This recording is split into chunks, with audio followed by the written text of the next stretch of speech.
இரவு நேரத்துல நான்வெஜ் வாங்கிட்டு நேரா வீட்டுக்கு போக கூடாது, எதுக்கு சொல்றாங்கன்னு உங்களுக்கு தெரியுமா? அப்போ இந்த கதையை கேளுங்க.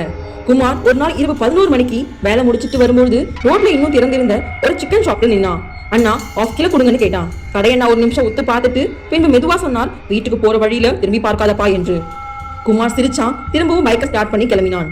கொஞ்ச தூரம் போனதும் சிக்கன் வாசனை ரொம்ப அதிகமாயிடுச்சு. அதே நேரம் பைக்ல யாரோ உட்கார்ந்து இந்த மாதிரி ஒரு உணர்வு ஏற்பட்டது. கண்ணாடியில பார்த்தா யாருமே இல்ல. அப்போதான் ஒரு சத்தம் கேட்டது. அது என்னன்னா கொலுசு சத்தம்.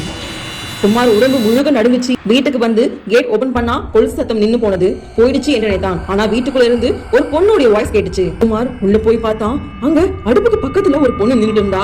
ஆல்ரெடி அங்க ஒரு சிக்கன் பாக்கெட் ஓபன்ல இருந்துச்சு.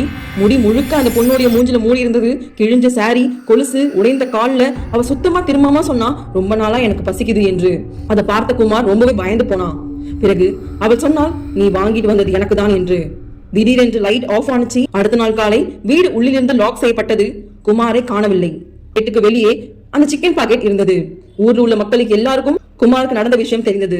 பிறகு பெரியவங்களோட எச்சரிக்கை அந்த ஊர்ல இன்னமும் அதிகமாச்சு.